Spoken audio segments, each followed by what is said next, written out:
가을의 입구죠. 9월 1일이 또 주일입니다. 무더운 여름 우리 성도님들 삶의 현장에서 교회에서 고생 많으셨습니다. 수고 많으셨습니다. 또 이번 여름 우리가 은혜의 잔치도 준비하면서 참여했습니다. 우리 강사 목사님 중에 한 분이 주한교회 목사님이 우리 성도들을 그때 격려해 주셨죠. 120살 됐는데 꼭 20살 같은 뜨겁게 찬양하고 예배한다고 격려해 주었던 이야기도 생각이 납니다. 또 주님의 이름으로 고생 많으셨고요. 뜨거운 볕이 아직은 있지만 잘 열매 맺을 수 있도록 우리가 이 가을의 계절을 잘 차분한 마음으로 또 여름의 열기를 식히며 맞이하기를 소망합니다. 오늘 말씀은 예수님의 탄생 직후 벌어진 세 가지 사건을 통해서 우리에게 주시는 하나님의 음성을 듣기 원합니다. 절망의 땅에서 피어나는 복음. 예수님이 탄생하신 후에 세 가지 사건이 있었어요. 헤롯 왕이 아기들을, 영아를 학살하는 그런 잔인한 일이, 비참한 일이 있었고요.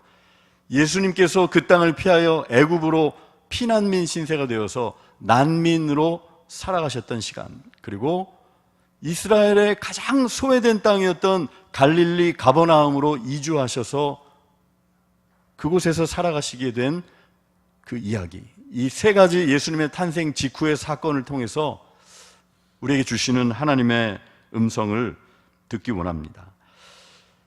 절망의 땅에서 피어나는 복음. 여러분, 소망이 없는 것이 인생 가운데 가장 힘든 일 중에 하나입니다. 최근에 어떤 여론조사를 보니까 우리 국민의 절반 정도가, 거의 절반 가까이가 장기적인 울분 상태에 있다라고 조사가 나왔어요. 울분, 답답하고 분하다, 여러 가지로 힘들다, 불안정하다, 우울하다, 일자리, 부동산, 교육, 의료, 여러 면에서 우리가 힘든 것을 느끼고 있어요. 특별히 세대 가운데 30대에 계신 30대 연령층에서 이 울분을, 장기적 울분을 가장 고강도로 가장 많은 사람들이 경험하는 연령대가 통계상으로는 30대였어요. 여러분, 오늘 하나님께서 들려주시는 예수님의 탄생 직후 세 가지 말씀을 통해서, 사건을 통해서 우리에게 주신 음성 듣기 원하는데요. 특별히 여러분, 오늘은 마태복음의 특징적인 것이 뭐냐면은 1차적으로 유대인들을 대상으로 쓰여진 복음서였기 때문에 유대인들에게 익숙했던 구약 성경의 말씀이 어떻게 성취되었는지, 구약의 선지자의 말씀을 이루려 하심이라 라는 말씀이 마태복음에는 많이 등장하는 것이 특징인데 1장에서 2장, 1, 2장에 무려 5번 그 구약의 예언의 성취가 등장하고 오늘 우리가 읽은 본문 속에서는 3번에 걸쳐서 구약 선지자 예언의 말씀이 이루려 하심이라 라는 표현이 있습니다. 특별히 구약의 예언의 말씀이 성취되었다, 예수 그리스도를 통해서 그 세 가지 성취의 말씀을 통해서 또 예수님의 탄생 이후에 세 가지 사건을 통해서 그 말씀과 연관된 하나님의 음성 듣기 원합니다. 첫 번째로는 어떤 구약의 말씀이 성취되었고 예수님의 탄생 이후 어떤 사건이 있었습니까? 말씀드린 대로 헤롯 왕이 무자비하게 잔인하게 유아들을 학살하는 일이 벌어졌습니다. 역사가들에 의하면 수십 명의 어린 영아들이, 그 당시 베들레헴 지역에 살고 있었던 영아들이 죽임을 당했다라고 말씀하고 있어요. 그 이유는 우리가 알듯이 헤롯 왕이, 그 포악했던 헤롯 왕이 자신의 왕권을 넘보는 일을 조금도 용납하지 않았던 사람이에요. 이 사람은 교회 역사 속에 남아있는데 일반 세속사에도 기록이 있어요. 자기 왕위가 흔들리는 것처럼, 위협을 가하는 것처럼 보이면은 부인도 죽였고 아들들도 처단했던, 죽였던 사람이 이 무자비한 잔인한 헤롯 왕이었기 때문에 나 말고 유대에 또 다른 왕이 태어난다고, 존재한다고 받아들일 수 없었어요. 그래서 싸그리 2살 밑으로 처단해라, 이런 명을 내렸죠. 여러분, 이런 상황 가운데에서 자칫하면 아기 예수와 예수님의 가정은 파탄 지경에 이를 수밖에 없었지만 어떻게 됐습니까? 주의 사자가 꿈에 나타나서 말씀해 주셨어요. 계속해서 꿈을 통해서 말씀하시죠. 여러분, 오늘날도 하나님께서는 말씀을 통해서 가장 객관적으로 안전하고 분명하게 말씀해 주시지만 성도들의 삶을 통해서 여러분도 경험하시지 않습니까? 환경을 통해서 고요히 말씀을 묵상할 때, 저 같은 경우는 그래요. 새벽 기도를 마치고 집에 가서 잠깐 단잠을 잘 때, 출근 전까지, 그때 하나님께서 마음속에 들려주시는 생각과 마음들이 있어요. 그게 귀할 때가 참 많아요. 그러면 그것을 적으면 그것이 목회 계획이 되기도 하고, 미처 내가 깨닫지 못했던 것들을 말씀해 주시기도 하고, 요셉에게도 그런 일이 일어났고 오늘날 우리에게도 일어날 수 있는 일이에요. 요셉에게 주의 사자가 꿈속에서 뭐라고 가르쳐 주십니까? 지금 위험하다. 헤롯이 죽이려고 한다. 잠깐 내가 말할 때까지 애굽에 아기를 데리고 마리아를 데리고 거기 가서 머물러라. 여러분, 그렇게 주님의 사자가 꿈속에서 말씀해 주셨는데 이것은 어떤 구약의 말씀이 되려 하기 위함이다라고 말씀하고 있습니까? 첫 번째 예언 성취의 말씀은 15절에 나오는 말씀이에요. 그것은 바로 호세아 11장 1절의 말씀이 성취되는 것이다라고 말씀하고 있어요. 호세아 11장 1절 말씀을 보면은 이렇게 말씀하고 있습니다. 이스라엘이 어렸을 때 내가 사랑하여 내 아들을 애굽에서 불러냈거늘 이라고 말씀하고 있어요. 호세아 당시에 이 말씀은 이스라엘 백성들이 출애굽 당시에 압제당하고 고통당하고 애굽의 압제에서 고통당했을 때, 부르짖었을 때 모세를 보내어서 하나님께서 출애굽의 역사를, 구원의 역사를 베풀어 주신 그 사건을 기억하면서 호세아는 말씀했어요. 그런데 오늘 마태복음의 기자는 그 말씀을 어떻게 적용하고 연결시키고 있냐면은, 이 마태는 특징이 뭐냐면은 모든 예수님의 사건들을 구약의 예언의 말씀과 연결해서 해석하는, 그렇게 연결짓는 그런 특징을 가지고 있어요. 하나님의 감동 가운데. 그래서 애굽에 사로잡혀 있다가 다시 풀려난 그 이스라엘 백성들을 내 자녀들이다, 이제 이런 관점에서 보셨을 때 예수 그리스도가 하나님 아버지의 독생자 아들로서 내가 내 아들을 애굽에서 불렀다. 이스라엘 백성을 마치 출애굽시키셨던 것처럼 예수 그리스도를 안전한 곳으로 붙드시고 피하게 하시고 다시 그 애굽 땅에서 불러내신 분이 하나님이시다라는 것을 오늘 호세아 11장 1절의 말씀을 인용하면서 알려주고 있는 것입니다. 여러분, 예수님은 오늘날로 얘기하면은 피난민이셨어요. 난민 신세였어요. 지금도 이집트에 가면은 카이로 인근에 성지 순례 코스 중에 아기 예수 피난교회라고 하는 교회가 있어요. 동굴 속에서 예수님이 어린 시절에 이 천사의, 주의 사자의 지시를 받아 피신했던 3년간의 기간 동안 머물렀던 곳이라고 여겨지는, 추정되는 곳에서 교회가 세워져 있고, 많은 이들이 애굽 땅에서, 이집트 땅에서 소수자들이지만 믿음을 지키면서 무슬림 땅에서 살아가고 있는 것을, 그 동굴 교회를 지키면서 살아가고 있는 것을 볼 수 있어요. 여러분, 예수님은 가장 열악한 곳으로, 가장 힘든 상황 속으로 들어가셨어요. 그리고 그 가운데서 함께 하시는 분이셨어요. 전 세계의 난민들이 많게 보면 1억 명, 적게 보면 7천만 명에 이른다고 해요. 전쟁 때문에, 내전 때문에, 기후 위기로, 식량 위기로, 종교 분쟁으로, 갖가지 이유로 고향을 떠나서 타국에 가서 살 수밖에 없는 난민들이 많이 있어요. 우리도 10월 중순에 120주년 기념으로 건축한 카만교회 성도들, 미얀마 난민교회의 성도들이, 선교사님 더불어 11명이 방문을 해요. 우리가 환대하고 섬기는 사역을 준비하고 있는데, 이 난민들에게 이런 질문을 가장 많이 한대요. 영국에 시리아 난민들이 많이 들어갔는데, 그 시리아 난민으로서 영국 땅에서 3년 정도, 2, 3년 살았던 청년에게 이런 질문을 인터뷰하는 사람이 하는 것을, 그 내용을 본 적이 있어요. 당신이 정말 영국 땅에 살면서 난민으로서 가장 듣고 싶은 질문이 무엇입니까? 대답하고 싶은 질문. 청년이 이야기합니다. 난민 청년이. 보통은 이런 거 많이 물어봐요. 얼마나 힘들었냐? 어떻게 탈출했냐? 어떻게 그 힘든 상황이었는지 그 고통스러운 순간에 대해서 자꾸 얘기해 주길 바라는데 우리가 마치 탈북민들, 북한 이탈 주민들에게 듣고 싶은 이야기가 그런 쪽이 많이 있을 수 있잖아요. 그런데 정말 듣고 싶은 거는 뭐냐면은 이런 질문이래요. 누가 이런 질문 좀 해줬으면 좋겠대요. 너 뭐 하고 싶냐? 너 꿈이 뭐냐? 이 나라에서 어떻게 살고 싶냐? 근데 거의 안 물어봐 준다는 거예요. 소망이 없어 보이니까 자기들이 볼 때에는 그런 거 아닐까라는 생각을 하게 되는 거예요. 여러분, 오늘 말씀을 통해서 첫 번째로 우리가 살아가는 이 시대에 불안정하고 두렵고 마치 난민들처럼 심정적인 난민 상태에 들어간 사람도 많이 있어요. 이 자리에 앉아 계신 분들 가운데 불안정한 상황 속에서, 두려움과 위협 속에서, 걱정과 근심 속에서, 열악한 환경 속에서 예수님의 가정이 낯설고 힘든 애굽 시절을, 망명의 시절을, 난민의 시절을 경험했던 것처럼 그런 삶의 자리에 일시적으로 놓인 혹은 장기적으로 놓인 성도님들도 계실 거예요. 하나님 말씀하십니다. 또 위로하십니다. 주님은 이렇게 말씀하세요. 요셉에게도 말씀하신 것처럼 내가 내게 이르기까지 거기 있으라.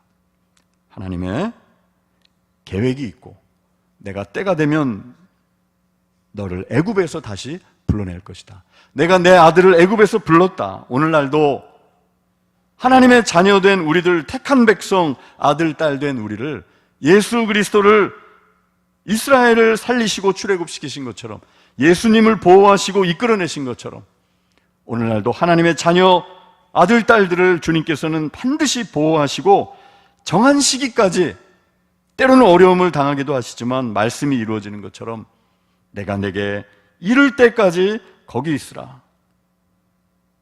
여러분, 흔히 이런 말 하잖아요. 터널에는 끝이 있다 없다.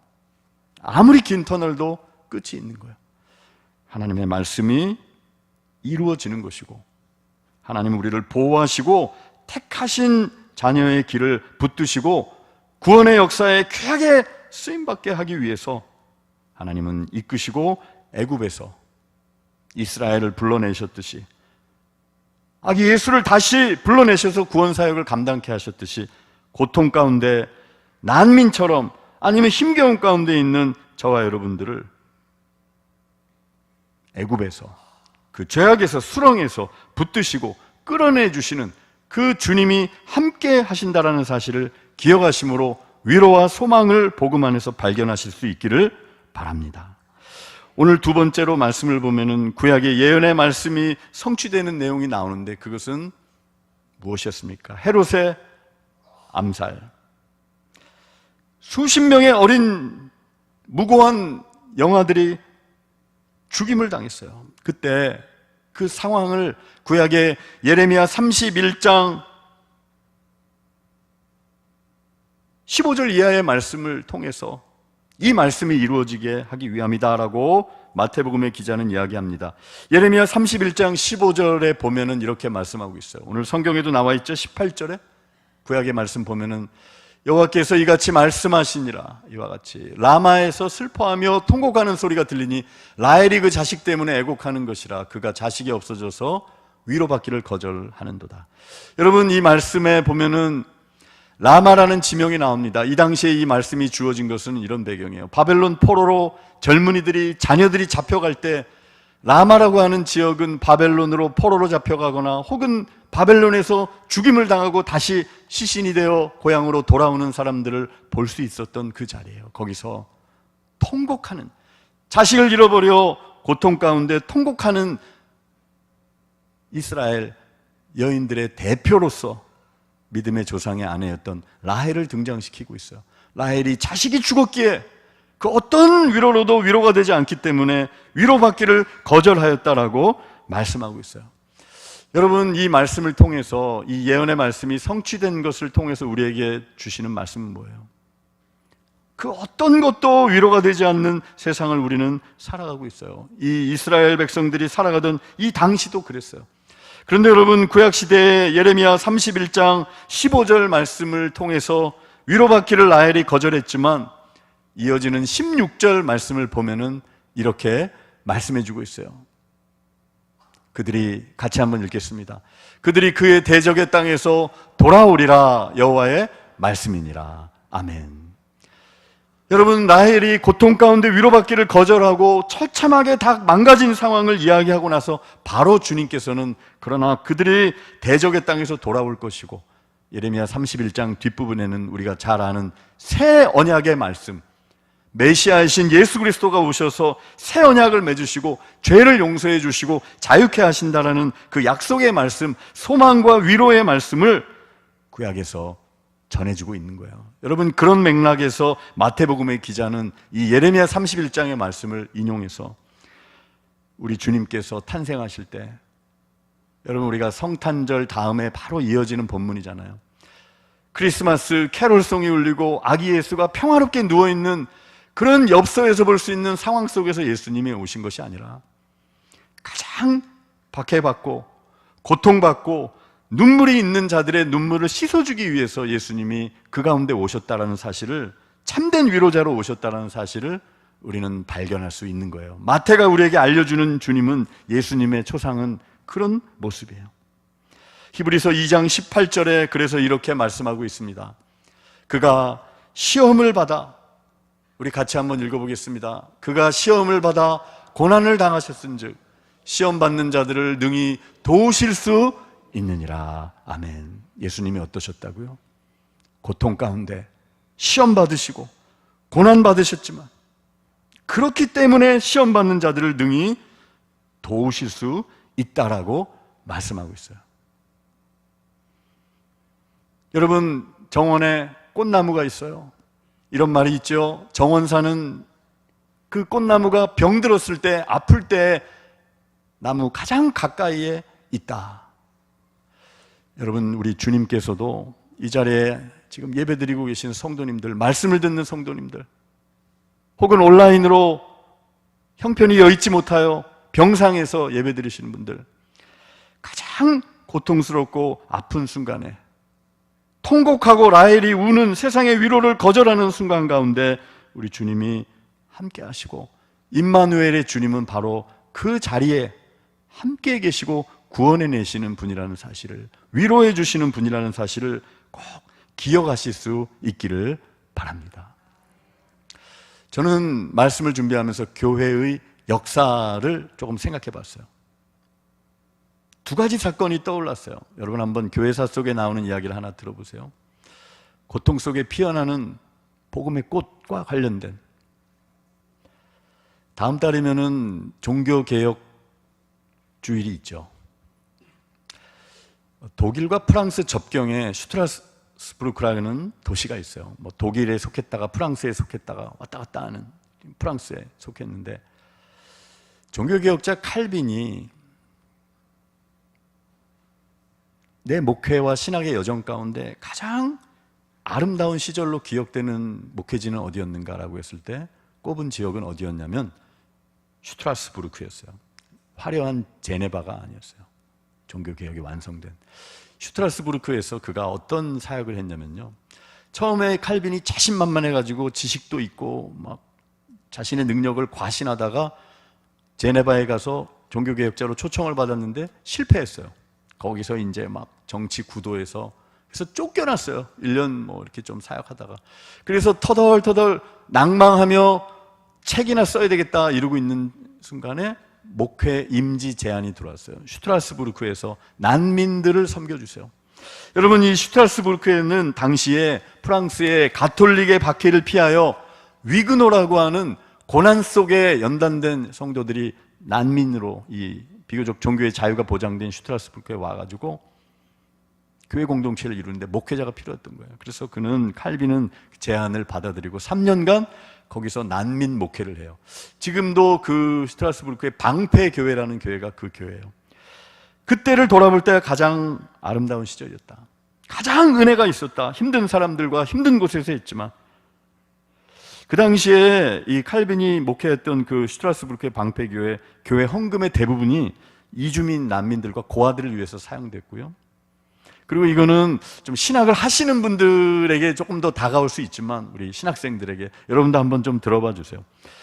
칼빈이 종교개혁을 완성하는데 기독교 강요라는 책이 결정적 역할을 했어요. 이 기독교 강요라는 책은 초판, 중간판, 최종판 여러 판본이 있는데 그가 쓴 기독교 강요 판본 중에서 가장 목회적이고 따뜻한 정말 목양의 마음이 담아있는 딱딱한 신학책이 아닌 그 판본 버전이 이 슈트라스부르크에서 쓴 프랑스어 초판이었어요. 이 난민들이 프랑스 말을 하는 사람들, 그들을 위해서 라틴어가 아닌 프랑스 말로 목회적으로 같이 울고 웃으면서 난민 생활하면서 쓴 그 프랑스어 초판 기독교 강요가 가장 따뜻하고 목회적이고 수작으로 최종판이 있음에도 불구하고 지금도 사랑을 받고 있어요.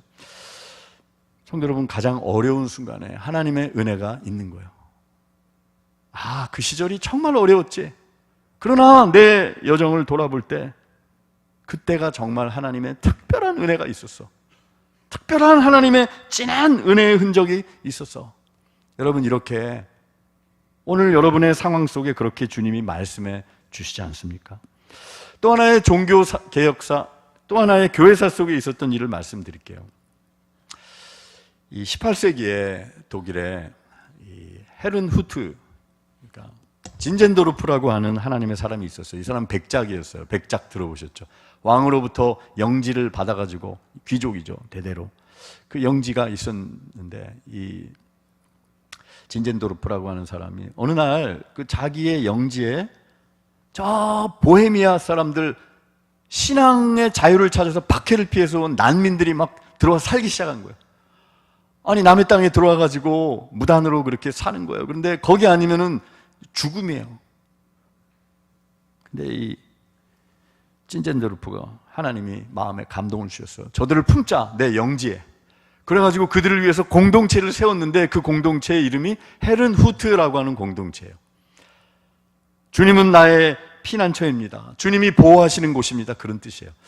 이 공동체는 그 이후로 참 유명해졌어요. 어느 정도 유명해졌냐면은 저희 교직원들이 매일 아침 묵상을 하는데 이 헤르누트 공동체에서 발행한 묵상집이 있어요.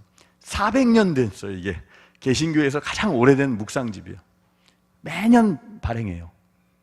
이제 그거 가지고 저희 교직원들이 짧게 말씀을 읽고 묵상하는데 그 공동체를 통해서 하나님이 난민들과 더불어 살아갈 때 특별한 은혜를 주시고 그 이후로 성령이 강력하게 임하는 역사가 그 헤르누트 난민들 가운데 그 진젠도르프 백작의 영지 가운데 그 교회 공동체 가운데 일어났어요. 여러분, 교회 역사나 성경을 보면은 성령이 강력하게 임하는 때는 언제예요? 초대교회 오순절도 가난한 예루살렘 교회 성도들이 박해 가운데 가난하고 겸손하고 깨진 마음으로 간구하기 시작할 때 하나님은 성령을 부어주시는 역사, 우리나라 평양 대부흥의 역사도 일제의 압제와 가난 속에서, 고통 속에서 기도하기 시작할 때 성령을 부어주시는 거예요. 여러분, 그래서 이 헤르누트 공동체에도 은혜가 임하고 성령이 임하고 그 사건 이후로 강력한 중보기도에 대한 열망이 일어나서 기도 체인 기도, 이 기도 운동이 시작됐어요. 우리 수련회를 준비하면서 우리 기도 체인, 우리 릴레이 했잖아요. 그 헤르누트 공동체가 24시간 뭐 계속 연속 기도를 하면서 하나님은 어떤 일을 하셨냐면은 전 세계의 선교사들을 파송하는 강력한 그 난민 공동체가 그렇게 선교사를 파송하는 교회사에 큰 팔자취를 남기는 공동체로 하나님께서 사용하셨다는 거예요. 여러분, 우리나라도 그렇죠.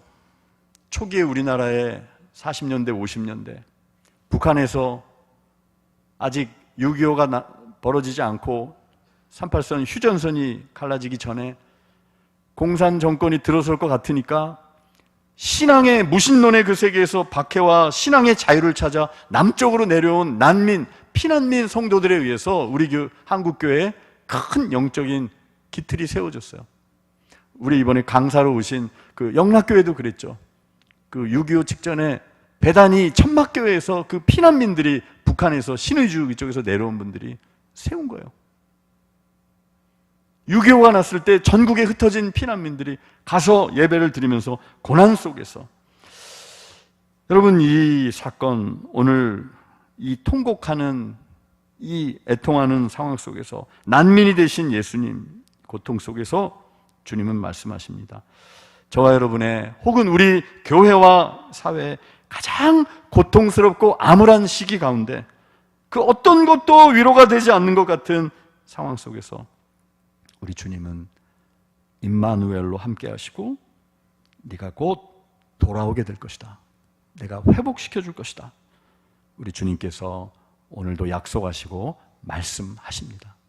그 주님, 내 곁에 가까이 계신 주님, 심령이 애통한 자, 가난한 자, 슬피 우는 자, 고통 가운데 탄식하는 자들 가운데 주님은 임마누엘로 함께 하시고 참된 위로를 주시는 그 주님이 저와 여러분 우리 가운데 함께 하신다는 사실을 오늘 말씀을 통해 꼭 기억하시고 위로를 얻으시고 붙드실 수 있기를 소망합니다.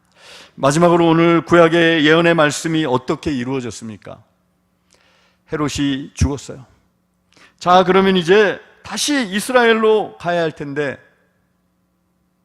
그 타이밍, 그 시점, 또 다시 주님의 사자가 나타나셔서 꿈에 말씀하셨죠. 또 현몽했다 그랬어요. 일어나 아기와 어머니를 데리고 마리아를 데리고 이스라엘 땅으로 가라.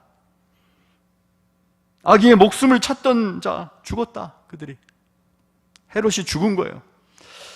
그래서 이 말씀에 또 여러분 하나님은 자로 잰 듯이 정확하게 인도해 주세요.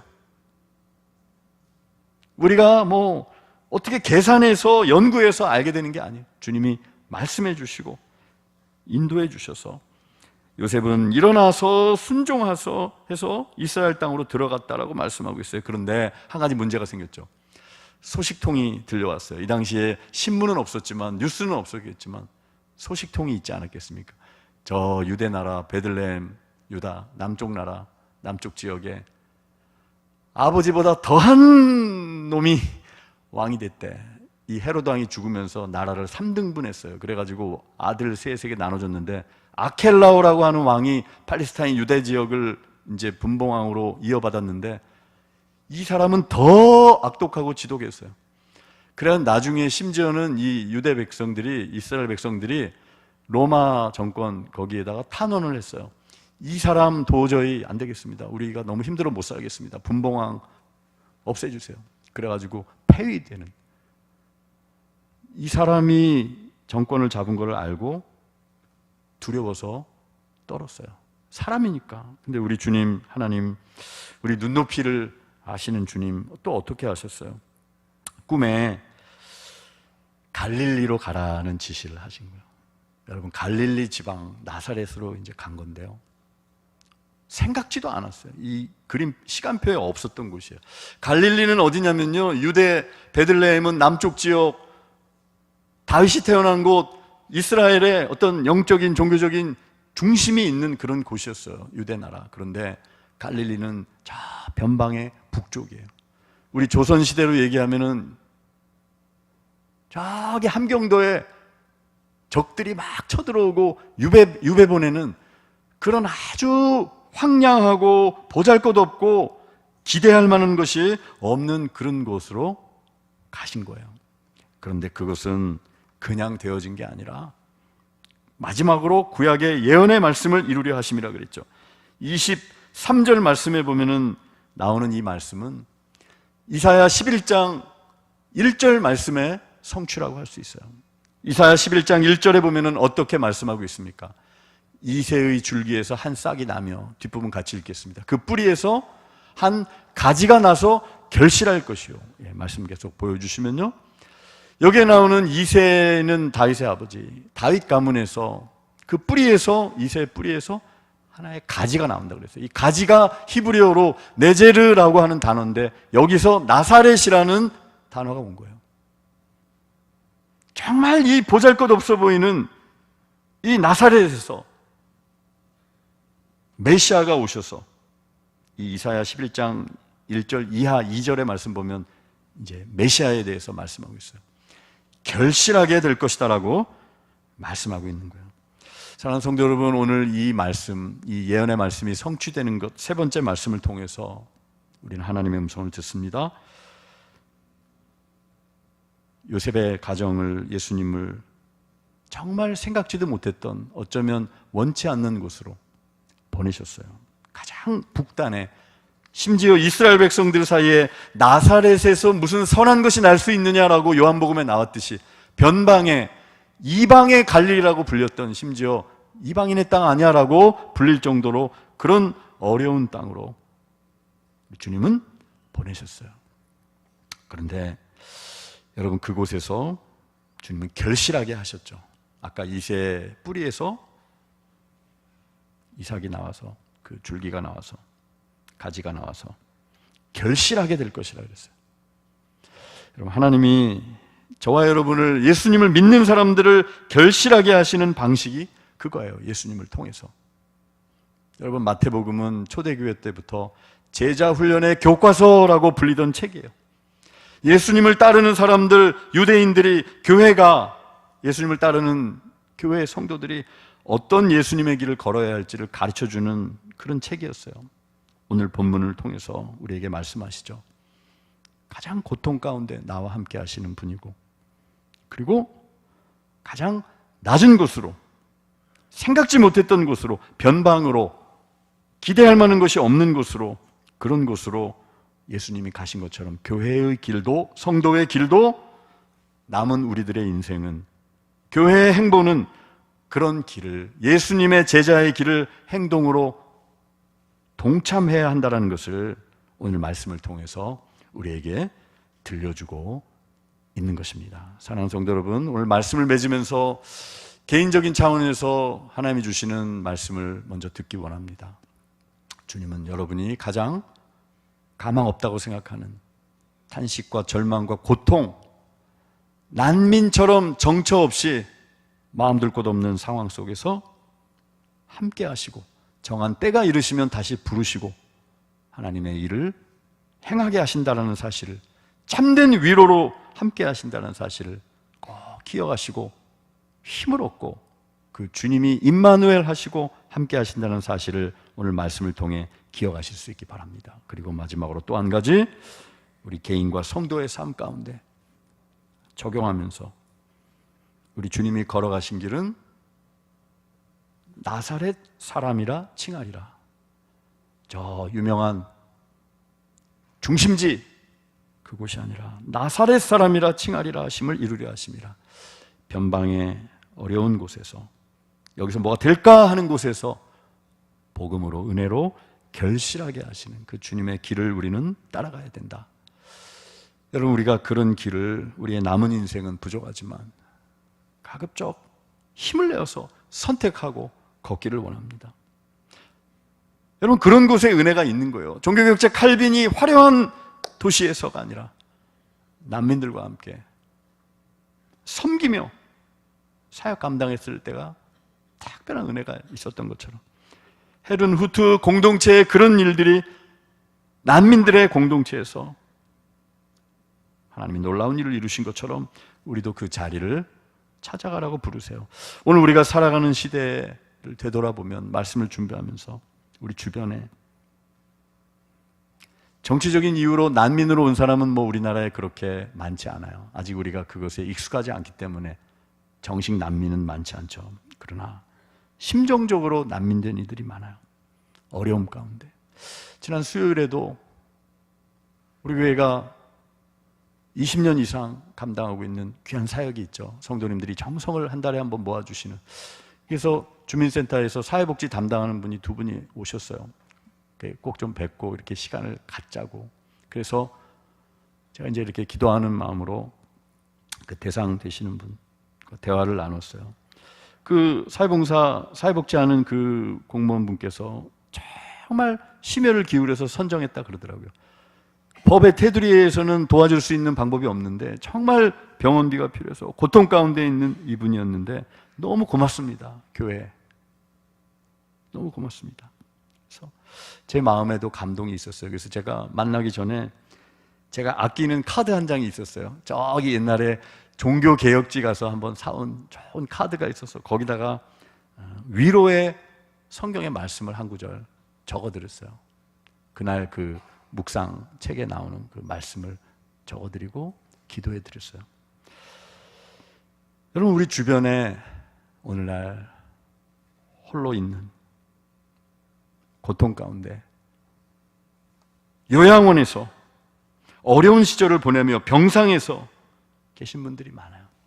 우리의 눈길과 기도가 향해야 할 곳이고, 담장나무 사역을 또 감당하고 있죠.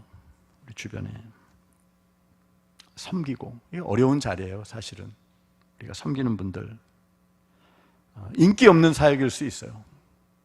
봉사하고 섬기고 귀한 시간 내고 또 현장에 찾아가고 뭐 만들고, 여러분, 그런데 바로 그런 시간들 속에서 주님의 뜨거운 진한 사랑을 우리가 사실은 느끼는 거예요.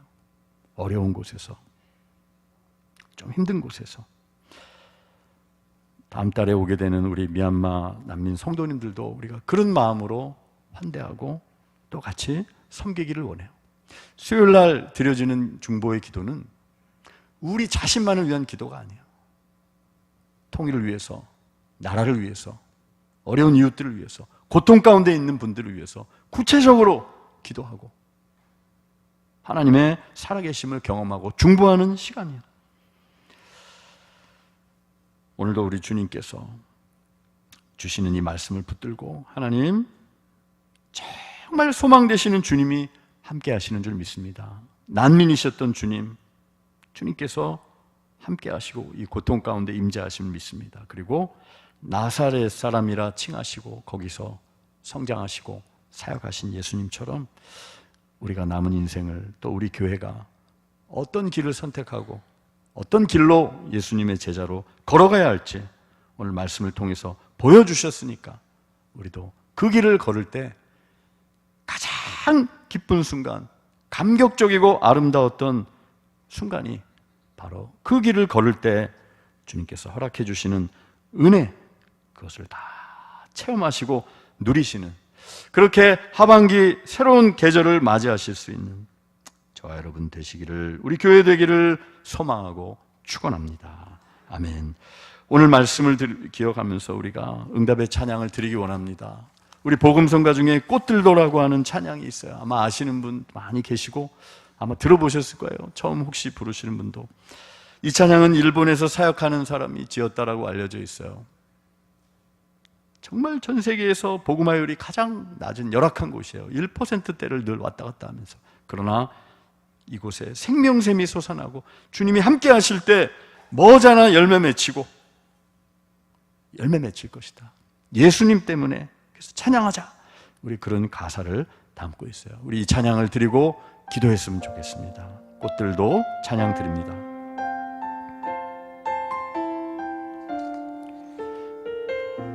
이곳에 생명샘 솟아나,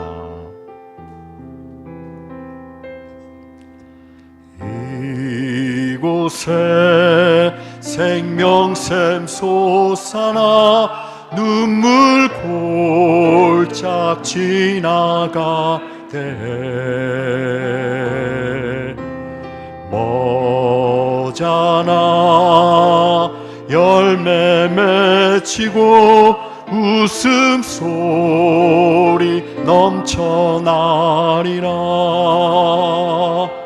꽃들도 구름도 바람도 넓은 바다도 찬양하라 찬양하라 예수를. 하늘을 울리며 노래해 나의 영혼아.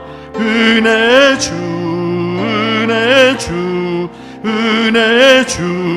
그날에 하늘이 열리고 그날에 하늘이 열리고 모든 이가 보게 되리라.